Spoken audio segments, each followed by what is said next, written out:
नमस्कार, let's make सारा दिन कार्यक्रम में आप सभी का स्वागत है। इस कार्यक्रम में हमारे साथ हैं वरिष्ठ पत्रकार और राजनीतिक विश्लेषक अनंत मिश्रा जी। अनंत जी, स्वागत है आपका। नमस्कार। आज हमारा मुद्दा है कि बिहार में जो चुनाव आयोग के द्वारा स्पेशल इंटेंसिव रिवीजन की प्रक्रिया जो चल रही है, इसको लेकर मतदाताओं में एक अफरा तफरी का माहौल है। क्या है ये पूरा मामला? आप हमारे दर्शकों को संक्षेप में समझाएं। देखिए, देश में अगर आप किसी को भी आज सर कहते हैं ना, जी। तो वो गौरवान्वित महसूस करता है कि मुझे सर बोला जा रहा है। लेकिन बिहार में सर को लेके बवाल मचा हुआ है। अब समझेंगे कि सर क्या है, सर को लेके बवाल क्या है।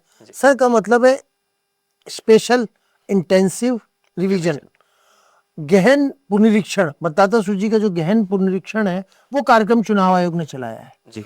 और ये कोई पहली बार नहीं है कि चुनाव आयोग किसी राज्य में या देश में मतदाता सूचियों का गहन पुनरीक्षण कार्यक्रम कर रहा है। समय समय पे इस तरह के अलग अलग राज्यों में होते रहते हैं। बिहार में 2003 में ये सर है स्पेशल इंटेंसिव रिवीजन, ये 2003 में हुआ था। उसके बाद से नहीं हुआ। तो बहुत सी वहाँ शिकायतें भी आती रही हैं। चुनाव आयोग ने भी, जो इनके पर्यवेक्षक जाते हैं चुनाव में, तो बहुत से के साथ विदेशी जो लोग हैं, उन्होंने आके बांग्लादेशियों ने नाम लिखा लिए। अच्छा, पहले मैं एक छोटा सा सवाल पूछना चाह रहा हूँ बिल्कुल। कि ये SIR मतलब है क्या? अगर एक जो आम दर्शक है वो समझना चाहे तो किसको कहते हैं, ये क्या होता है इसमें? देखिए, मतदाता सूचियों का पुनरीक्षण होता है, रिवीजन जी। कि साहब इसमें आपके वोटर के नाम लिखवाना, नाम जुड़वाना हर चुनाव से पहले होता है। हर साल ये प्रक्रिया होती है, सतत प्रक्रिया है ये कोई ये नहीं कि अचानक चलती हो, सामान्य प्रक्रिया हर साल चलती है। अखबारों में विज्ञापन आते हैं कि आपका अगर वोटर लिस्ट में नाम नहीं है, आप 18 साल से ऊपर के हो गए हैं, तो आपके पास ये आधार कार्ड हो या राशन कार्ड हो, जो भी चीजें वो ले जाके आप वोटर लिस्ट में। ईओ जो होते हैं, जो BLO, ब्लॉक लेवल ऑफिसर, जो हर बूथ, जितने भी विधानसभा में होते हैं आपके, उसमें बूथ होता है हर विधानसभा में। जैसे राजस्थान है, राजस्थान में लगभग 200 विधानसभा है, 54,000 बूथ है। बिहार में 243 विधानसभा है, लगभग 1,54,000 बूथ है। तो BLO बोलते हैं उसको, बूथ लेवल ऑफिसर, जो बूथ लेवल के। तो आपके जो भी 18 साल का हो गया, उसमें अपना नाम लिखा देता है। कई बार क्या होता है कि किसी की डेथ हो गई, नाम आप कटवाते भी हो कि भाई इसका कट गया। बहुत सी बार ऐसा होता है कि मतदाता जो बुजुर्ग हो जाते हैं, उनकी डेथ हो जाती है, लेकिन नाम नहीं कटते किन्हीं भी कारणों से। तो स्पेशल जो इंटेंसिव रिवीजन है, उसका मूल उद्देश्य यही है कि मतदाता सूची का विस्तृत, उसकी गहन जांच पड़ताल की जाए। जैसे अपने घर में है कोई, अपन दिवाली पे सफाई करते हैं और अलमारी में से सामान निकाला, ये निकाला, उसमें लगता है कि यार ये सामान काम नहीं है, इसको अपन निकाल दो। तो इसी तरह मतदाता सूचियों का जो पुनरीक्षण है गहन, उसमें ये होता है कि जिन लोगों की डेथ हो गई, उनके नाम निकाल दो।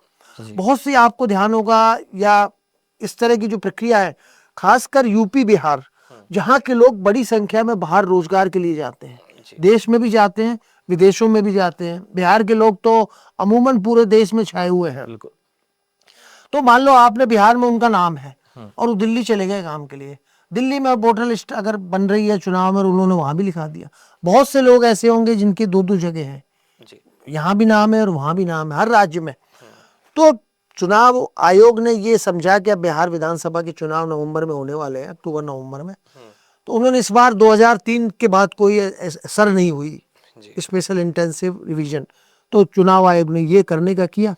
और अब एक सवाल इसमें ये बन रहा है कि अगर ये सामान्य प्रक्रिया है, मतलब चुनाव आयोग की एक रेगुलर प्रक्रिया है कि अगर जितना मैं समझ पाया हूँ कि डेटा अपडेट करने की एक प्रक्रिया। बिल्कुल बिल्कुल। तो अगर ये एक सामान्य प्रक्रिया है, तो विपक्ष इसको लेके हंगामा क्यों मचा रहा है? वो सरकार पे आरोप लगा रहा है कि चुनाव आयोग सरकार की एजेंसी की तरह काम कर रहा है। देखिए, यही जो 2003 में जब इसका रिवीजन हुआ था, तब बिहार में RJD की सरकार थी, तब भी हुआ था। लेकिन अभी राहुल गांधी ने पिछले दिनों जो महाराष्ट्र के चुनाव को कहा कि चुनाव भाजपा और चुनाव आयोग ने मिलकर चोरी से चुनाव जीता है, तो ये जो विपक्ष का आरोप है कि चोरी से जीता है, और उसकी पुनरावृत्ति सरकार चुनाव आयोग के जरिए बिहार में फिर से करना चाहती है। मतलब विपक्ष का आरोप है, खासकर RJD और कांग्रेस का, कि साहब चुनाव आयोग ऐसे करके। आप देखिए कि जिस समय 2003 की जो वोटर लिस्ट है, उसमें 4,93,00,000 मतदाता थे, 4,93,00,000 मतदाता। और आज जो मतदाता सूची करंट, उसमें 7,89,00,000, 7,89,00,000 वोटर हैं। तो 2,93,00,000 वोटर बढ़े हैं।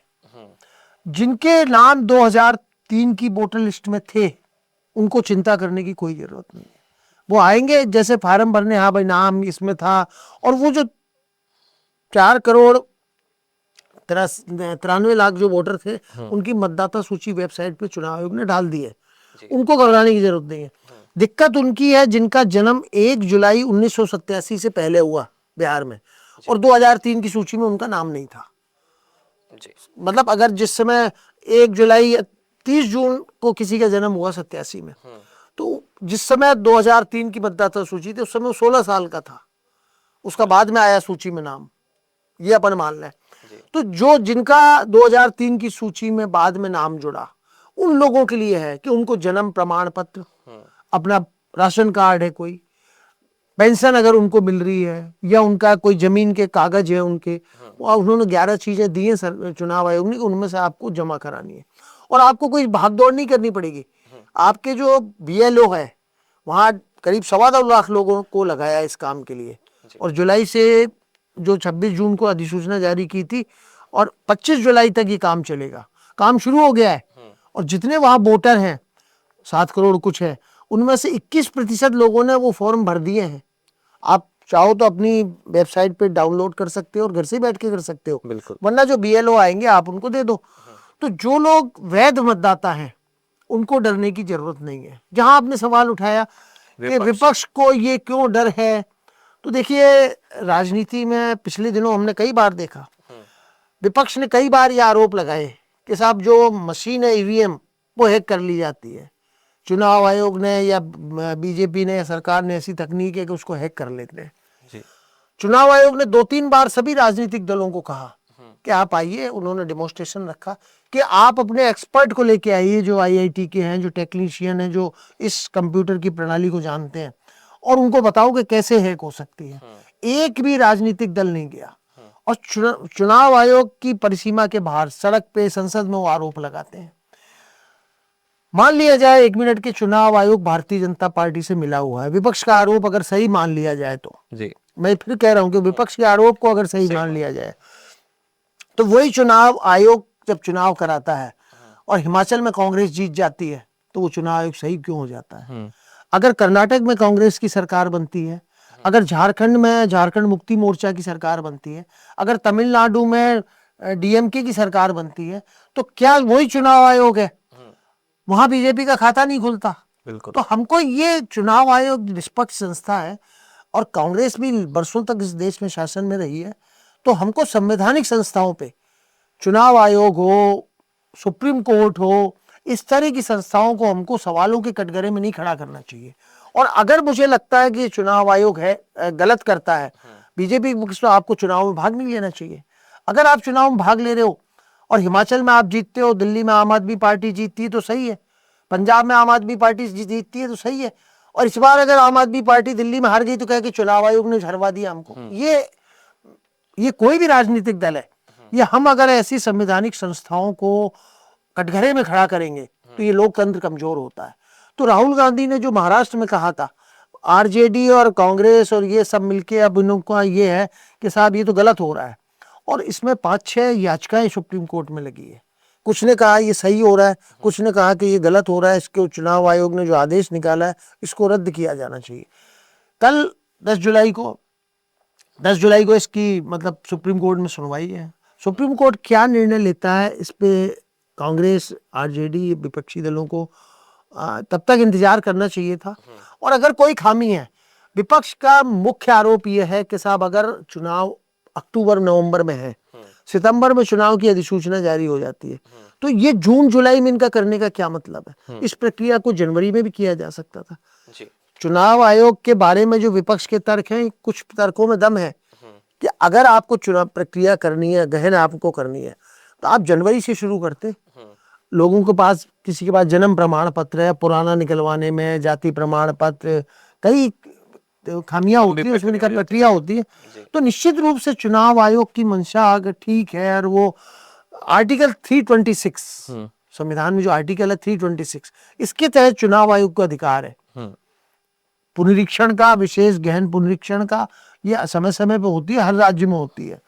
तो विपक्ष को 10 तारीख तक का इंतजार करना चाहिए था। सुप्रीम कोर्ट 1 मिनट के लिए अगर ये मान लेती है, जो तर्क विपक्ष जनता के बीच में रख रहा है कि साहब ये चुनाव में बहुत से लोगों को बाहर करने का इरादा है ताकि भारतीय जनता पार्टी और जेडीयू मिलके वहां अपनी सरकार बना ले। तो अगर उनका ये आरोप सही है और सुप्रीम कोर्ट उनके तर्कों को मानता है तो हो सकता है सुप्रीम कोर्ट इस रिवीजन को रद्द कर दे, रोक लगा दे, या कहे कि साहब बिहार अब जो चुनाव हो जाए उसके बाद आप करना। तो मेरा ये मानना है कि विपक्ष के कुछ आरोपों में तर्क हो सकता है, दम हो सकता है कि आनंद फानन में क्यों की गई। चुनाव आयोग को इन चीजों का ध्यान रखना चाहिए कि अगर उसकी कोई मंशा सही है तो वो पारदर्शिता दिखनी भी चाहिए। अच्छा, एक मजेदार घटना इसमें ये हुई है कि ये प्रक्रिया तो हो रही है बिहार में और विरोध हो रहा है पश्चिम बंगाल में। ममता बनर्जी और उनकी पार्टी तृणमूल कांग्रेस भी इसका विरोध कर रही है। इसका क्या लॉजिक है? देखिए, इसका सीधा लॉजिक है कि अगले साल बंगाल में चुनाव होने वाले हैं। अच्छा। अभी बिहार में चुनाव हो रहे हैं और बंगाल में भी भारतीय जनता पार्टी और कई राजनीतिक दल इस तरह के आरोप लगाते रहते हैं कि वहां बांग्लादेश से जो आए घुसपैठिए वो भारी तादाद में उनके वोटर लिस्ट में नाम है। जी। ममता बनर्जी और उनकी टीएमसी को ये अंदेशा है, उनको आशंका है कि अब चुनाव आयोग का अगला कदम बंगाल हो सकता है। मेरा ये मानना है कि अगर मतदाता सूची में जितने भी लोगों के नाम लिखे गए हैं और वो वैध है और उनके पास दस्तावेज हैं तो उनको डरने की क्या जरूरत है। ममता बनर्जी हो, चाहे आरजेडी हो, चाहे कांग्रेस हो, अगर 2003 के वोटर लिस्ट में जिनके नाम है उनको ये प्रमाण पत्र देने की जरूरत ही नहीं है। दिक्कत उनकी है कि 2003 के बाद जिनके वोटर लिस्ट में नाम आए और जिनका जन्म 1 जुलाई 1987 से पहले हुआ है। तो ये बहुत सी प्रक्रियाएं, बैंक में भी कई बार होता है, बैंक में आपका खाता है 20 साल से चल रहा है, लेकिन फिर भी बैंक वाले कई बार कहते हैं कि यार आधार की आप दोबारा कॉपी दो या ये सर्टिफिकेशन दो, या कोई किसी की डेथ हो जाती है और उसका अगर ज्वाइंट में नॉमिनी है और उसका पैसा आप निकालने जाओ तो वो भी 4-5 तरीके दस्तावेज जानता है। वो जानता है कि ये उनका लड़का है, ये उनकी पत्नी है और इसका बैंक मेरे अकाउंट में ही है, फिर भी 2 गवाहों को मंगाता है। तो ये चुनाव आयोग की सामान्य प्रक्रिया है। जो भी आप नियम कानून कायदे या जो पेंशन मिलती है आपको साल में एक बार सर्टिफिकेशन कराना पड़ता है कि मैं जिंदा हूं। अब इसका भी विरोध हुआ कि लोगों को ये बताना पड़े कि मैं जिंदा हूं, लेकिन ऐसे कई मामले आए जिसमें मरने के बाद भी पेंशन उठाई जाती रही है महीनों तक। भाई वो पेंशन चल रही है नकली अंगूठा लगा के, कागज लगा के। तो मेरा मानना है कि चुनाव आयोग की जो भी प्रक्रिया है या और इस तरह की जो संस्थाएं हैं वो सामान्य प्रक्रिया अगर करती है या स्पेशल गहन पुनरीक्षण का काम चलता है तो जो लोग वैध है मतदाता उनको डरने की जरूरत नहीं है। लेकिन अगर आप गलत तरीके से उसमें हो और आपके अगर उसमें वोटर लिस्ट में से नाम कटेगा तो ये कोई भी देश इस बात की इजाजत नहीं देता कि विदेश से जो आए घुसपैठिए हैं या अवैध रूप से, आपने अवैध रूप से मतलब है मैं इस देश का नागरिक हूँ लेकिन मेरा मान लो जयपुर में भी वोटर लिस्ट में नाम है और मेरा दिल्ली की वोटर लिस्ट में भी है और मैं दोनों जगह उपयोग करता हूँ। तो इस तरह के भी चुनाव आयोग जो समय समय पे करता है तो इसको विवाद का मुद्दा नहीं बनाना चाहिए। आज बिहार में कई जगह इसमें को लेकर रेलें भी रोकी गई, हालांकि भारत बंद का एक और आह्वान था, लेकिन खुद राहुल गांधी गए इसका विरोध करने वहां पे और तेजस्वी यादव उन्होंने चुनाव आयोग भवन तक जाने की कोशिश की, हालांकि उनको बीच में ही रोक दिया गया। चुनाव आयोग जैसी संस्था जो है ना संवैधानिक, उनको विवाद का या राजनीति का मुद्दा नहीं बनाया। अच्छा, पिछले कुछ दिनों से या कुछ महीनों से आप कह लो कि विपक्ष की एक भूमिका हमने देखी है, जो हमने ये देखा है कि जो संवैधानिक संस्थाएं हैं वो उनकी विश्वसनीयता पे सवाल उठाते हैं, चाहे जैसे कि चुनाव आयोग हो गया, इसके अलावा बाकी भी जो संस्था हैं जैसे कि ईडी हो गई, सीबीआई हो गई, ये सब कहते हैं कि सरकार के इशारों पे ही काम कर रहे हैं। इस तर्क में कितना दम है और क्या विपक्ष को बार बार ये मुद्दा उठाना ठीक लगता है? देखिए, ईडी और सीबीआई के जहां तक सवाल है वहां जो विपक्ष का आरोप उसमें कुछ हद तक दम है। कुछ हद तक दम इस सेंस में कि जो सीबीआई या ईडी की रेड पड़ती है, हो सकता है उन्होंने आय से अधिक उनके पास संपत्ति हो, उन्होंने गलत तरीके से पैसा कमाया हो, पैसा कमा के उन्होंने मनी लॉन्ड्रिंग के जरिए बाहर भेज दिया होगा, वो सही है। उनका आरोप है कि सारे ये जो छापे पड़ते हैं विपक्षी नेताओं पे ही क्यों पड़ते हैं?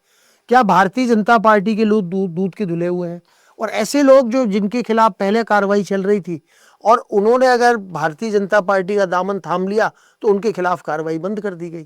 तो जो विपक्ष में ईडी और सीबीआई के निशाने पे वो नेता ही क्यों रहते हैं? तो विपक्ष का कई मायनों में मेरा मानना है कि ये तर्क का ईडी, सीबीआई और भारतीय जनता पार्टी को भी जवाब देना चाहिए कि बीजेपी में आते ही सब साफ क्यों हो जाते हैं। मान लो बाहर आप दूसरी पार्टी में हो, नारायण राणे का उदाहरण है महाराष्ट्र के अंदर, वो जब विपक्ष में थे, शिवसेना में थे, उनके खिलाफ कई कार्रवाई हुई। अजित पवार जैसे अजित पवार थे, अजित पवार के खिलाफ छापे पड़े, जांच हुई है ईडी की। और जब वो भारतीय जनता पार्टी से गठजोड़ कर लेते हैं तो उनके खिलाफ जो सीबीआई की जांच है या ईडी की जांच है, इनकम टैक्स की जांच है, वो बंद हो जाती है। महाराष्ट्र में कई ऐसे नेता हैं जिनके खिलाफ बीजेपी आरोप लगाती थी, जो एनसीपी में थे, लेकिन जब वो शरद पवार की पार्टी को छोड़ के अजीत पवार के साथ आ गए या एकनाथ शिंदे के साथ आ गए, शिवसेना के लोग, उसके बाद उनकी जांच शिथिल पड़ गई, ढीली पड़ गई। मायावती का उदाहरण है, मायावती के खिलाफ कितनी जांच होती थी, बिल्कुल। लेकिन अब मायावती के बारे में विपक्ष का आरोप है कि वो भारतीय जनता पार्टी के साथ है, हालांकि उनके पास कोई लोकसभा में सदस्यता नहीं है, उनकी इस पार्टी की स्थिति फिर भी, लेकिन विपक्ष का आरोप है कि उनके खिलाफ जो जांच थी वो अब ठंडे बस्ते में पड़ी है। तो संवैधानिक संस्थाओं को भी ये ध्यान रखना होगा कि वो ऐसा अपने ऊपर कोई उंगली नहीं उठने दें जिसका वो जवाब नहीं दे सकते हैं। उनको जवाब देना चाहिए पारदर्शिता के साथ कि इन बीजेपी ने, ये जो विपक्ष के नेता हैं, ये बीजेपी में आ गए तो पहले इनके खिलाफ जांच चल रही थी, छापे पड़ रहे थे, अब बंद क्यों हो गए हैं। अच्छा, एक सवाल ये है, ये जो प्रक्रिया हो रही है एसआईआर वाली, इसके समय को लेकर, जैसे आपने तो जून जुलाई बोला, मेरा सवाल ये है कि ये 2025 कैसे निर्धारित हुआ? क्या ये पहले से कोई पूर्व निर्धारित वर्ष था, या चुनाव आयोग अपनी मर्जी से तय करता है, या सच में जो विपक्ष कह रहा है कि ये चुनावों में हेरफेर करने के लिए सरकार इसका इस्तेमाल कर? नहीं, इसकी कोई डेट पहले से तय नहीं थी, ये तो चुनाव अभियान में अब है चूंकि, तो उसने जो पुनरीक्षण मतदाता सूचियों को होता था उसका गहन उसने कराया, विस्तृत। लेकिन मैंने पहले भी कहा कि ये जो जून में जुलाई में प्रक्रिया शुरू हो रही है, आप 25 जुलाई तक मांग रहे हैं और 25 सितंबर के आसपास आपकी अधिसूचना जारी हो जाएगी, तो जो 1 अगस्त को मतदाता सूची का प्रकाशन होगा, उसके बाद 1 अगस्त से लेके 1 सितंबर तक आप फिर अपील कर सकते हैं। अगर आपका नाम कट गया, मान लो आप कोई दस्तावेज नहीं दे पाए या आपके पास उस समय नहीं था, आपके पास बाद में आ गया, तो आप 1 अगस्त में मतदाता सूची के प्रकाशन के बाद आपका नाम नहीं है तो 1 सितंबर तक आप फिर दे सकते हो, और फिर 25 सितंबर को फाइनल मतदाता सूची होगी। उसके बाद शायद सितंबर के एंड या अक्टूबर में चुनाव की प्रक्रिया हो। तो मेरा मानना है कि ये जो प्रक्रिया जून में शुरू की गई, अगर ये मार्च में शुरू कर दी जाती, इतनी बड़ी आप गहन अगर चला रहे हो और आपकी मंशा ठीक है, तो आप 1 महीने की जगह उस व्यक्ति को 4 महीने का समय दो कि अगर उसका नाम कट गया तो 4 महीने में वो अपने दस्तावेज पेश कर सके। एक और सवाल, अगर मान लो किसी मतदाता का नाम कट गया, विपक्ष को कैसे पता कि वो उसका वोटर था और उसका नाम कट गया? मान लो अगर सरकार या चुनाव आयोग सरकार के सारे पर काम कर रहा है, मान लेते हैं विपक्ष का आरोप, और चुनाव आयोग कुछ मतदाताओं के नाम काट देता है, तो विपक्ष को कैसे पता कि वो उसको ही वोट देते हैं? यही तो सवाल, विपक्ष की मंशा पे सवाल यही तो खड़े होते हैं कि आपको लगता है कि 2,93,00,000 जो वोटर हैं, जो 2003 के बाद मतदाता सूची में जुड़े हैं, तो अगर उनमें से 1 मिनट के लिए 1.5 करोड़ वोट कट गए, अपन ये बोझ मान लेते हैं, कटने नहीं जा रहे हैं, कितने कटेंगे बाद में पता चलेगा, लेकिन 2,93,00,000 में से मान लो 93,00,000 वोट कट गए 1 मिनट के लिए, 25-27% वोट कट गए, तो वो सारे 93,00,000 विपक्ष को वोट देते। ये कैसे विपक्ष को पता? ये आपका सवाल सही है, और ये विपक्ष को इसका जवाब देना चाहिए कि अगर वो जो भी 1 करोड़ वोट कटेंगे या 10 लाख कटेंगे जो अवैध हैं, या 15 लाख कटेंगे उन लोगों के कि जो वो दस्तावेज उपलब्ध नहीं करा पाएंगे, तो उसमें भाजपा के भी वोटर होंगे, कांग्रेस के भी वोटर होंगे। आज जो बिहार या यूपी या राजस्थान से जो दूसरे राज्यों में छोड़ के जाते हैं और उनके 2-2 जगह मतदाता सूची में है, तो वो बीजेपी माइंडेड लोग भी होंगे, कांग्रेस माइंडेड लोग भी होंगे। ऐसा तो नहीं है कि बिहार में जितने विपक्ष के लोग हैं वही दूसरे राज्यों में काम करने जाते हैं। बिहार में जनता दल यू और भाजपा की सरकार तो अभी 2005 में आई है ना, उससे पहले तो 15 साल लालू का शासन रहा है, उससे पहले 30-40 साल कांग्रेस का शासन रहा है, तो तब भी लोग बिहार के पलायन करते थे। तो ये जो मुद्दा विपक्ष का, मैंने कहा कि सुप्रीम कोर्ट में अगर रेट लगी है और सुप्रीम कोर्ट इसका ढंग से तर्क दोनों पक्षों को सुन के और अपनी राय देगा कि भाई ये जो चुनाव आयोग ने किया है ये तर्क संगत है या चुनाव आयोग की मंशा कुछ है। सही में चुनाव आयोग अगर 15 लाख वोट काटेगा नाम, तो क्या उसको ये पता है कि ये विपक्ष के वोट है? ये अब जैसे मान लो ये बात आजकल देश में अलिखित रूप से चल रही है, ऐसा मान लिया जाता है धर्म के आधार पर कि अगर मुस्लिम मतदाता है तो मान लिया जाता है कि ये भाजपा का वोटर नहीं है। एक मास लेवल पे ये बनी हुई है धारणा। तो अगर चुनाव आयोग ये पहचान करता है कि जिन जिन के नाम मुस्लिम लोगों के नाम हैं उनको ज़्यादा इसमें से बाहर निकाल दिया जाएगा, मतलब विपक्ष का डर ये है और उनको लगता है कि ये भाजपा के वोटर नहीं है, ये उनको ही वोट देते हैं। जैसे कि बिहार में वो MY कॉम्बिनेशन चलता है जिस मुस्लिम और यादव, तो शायद उनको ये डर हो कि मुस्लिम और यादवों के ही नाम काटे जाएंगे। आपने जी सवाल उठाया ना, जी ये विपक्ष की दुखती रग है। विपक्ष को यही चिंता है वहां पे कि जो अवैध रूप से बांग्लादेश से घुसपैठ करके आए, विपक्ष का ये मानना है, चाहे कांग्रेस हो चाहे आरजेडी हो, कि वो जो मुस्लिम मतदाता वो भाजपा को वोट नहीं देंगे। और एक जमाने में वो नीतीश के वोटर हुआ करते थे, लेकिन जब से नीतीश भाजपा के साथ आए हैं और दिल्ली में भी भाजपा की सरकार चल रही है केंद्र में, तो मुस्लिम आम तौर पर यह माना जाए कि जो भी मुस्लिम अगर भाजपा को वोट देता है वो चोरी छुपे देता है। महिलाएं दे सकती हैं, वो 3 तलाक के कारण दे सकती हैं। यूपी में अगर कानून व्यवस्था की स्थिति ठीक हुई है तो मुसलमानों के लिए भी ठीक हुई है और हिंदुओं के लिए भी ठीक हुई है। उसमें नहीं कि कानून व्यवस्था की स्थिति ठीक हुई तो हिंदुओं के लिए ठीक हो गई, मुसलमानों के लिए खराब हो गई। वो सब जो भी उसका प्रभाव पड़ता है। तो विपक्ष का डर यही है कि शायद जो घुसपैठियों के अगर नाम वोटर लिस्ट में हैं या उन्होंने किसी तरीके से, आज आप जब फर्जी पासपोर्ट बन जाते हैं तो फर्जी आधार कार्ड और फर्जी राशन कार्ड बनने में क्या दिक्कत है, और अगर वो वोटर लिस्ट में नाम हो गए तो चुनाव आयोग ने जो मांगे हैं कि आप उससे पहले का आपका जन्म प्रमाण पत्र, अगर आप 1986 में पैदा हुए मान लो, तो वहाँ का आपका जन्म प्रमाण पत्र होगा, वहाँ की तहसील में होगा, वहाँ की म्यूनिसिपैलिटी में होगा। राशन कार्ड, आपके नाम कोई जमीन का पट्टा है, कुछ ना कुछ आपने 11 जो उन्होंने दस्तावेज दिए कि इनमें से आप जमा कराओ। अगर किसी के पास वो एक भी दस्तावेज नहीं है और उसका नाम कटता है तो उसको ये बताना चाहिए ना कि भाई मेरे पास नहीं है तो क्यों नहीं है जी। इसका मतलब है कि आपके पास जो आदमी 1986 में पैदा हुआ उसके पास कुछ नहीं था, लेकिन उसके माता पिता तो रहते होंगे ना। बिल्कुल। तो चुनाव आयोग ने ये भी मांगा है कि आपके माता पिता का जन्म प्रमाण पत्र, माता पिता के नाम कोई जमीन हो, माता पिता का नाम राशन कार्ड में हो, कोई आप ये पहचान बता सको कि 1987 से पहले आप बिहार के निवासी थे, आप यहाँ रहते थे, आपके पास कुछ नहीं, लेकिन आपके माता पिता की तो वहाँ पहचान होगी, गांव में कुछ तो उनके पास दस्तावेज होगा। तो विपक्ष को इन चीजों का, टाइमिंग का विपक्ष का सबसे बड़ा है कि इस मौके पे रखा गया है ताकि 1 अगस्त को अगर मतदाता सूची बनती है उसके बाद में फिर 1 सितंबर तक आपसे वो मांगी जाती है शिकायतें, और 1 महीने का समय कम है और इसमें वो उपलब्ध नहीं करा पाएंगे। तो विपक्ष का मूल आरोप ये है, लेकिन विपक्ष को भी एक समझदारी दिखानी चाहिए और कल सुप्रीम कोर्ट का जो फैसला आ रहा है 10 जुलाई को, उसका इंतजार करना चाहिए कि भाई उसमें अगर सुप्रीम कोर्ट को लगता है कि सरकार की मंशा या चुनाव आयोग की मंशा गलत है और विपक्ष के वोट काटने की है, विपक्ष के वोट बाहर निकालने की है, तो सुप्रीम कोर्ट में जो विद्वान न्यायाधीश हैं उसके बारे में फैसला ले सकते हैं। बिल्कुल। तो कुल मिला के बात ये कही जा सकती है कि अब बिहार में चुनावी रंग चढ़ने लगा है और इसकी शुरुआत हो चुकी है। चुनाव आयोग द्वारा जो SIR एक रिपोर्ट बनाई जा रही है, रजिस्टर तैयार किया जा रहा है। विपक्ष का आरोप है कि चुनाव आयोग सरकार के इशारे पर काम कर रहा है, जबकि चुनाव आयोग का तर्क है कि एक सामान्य प्रक्रिया है और कुल मिला के मामला अब सुप्रीम कोर्ट में है।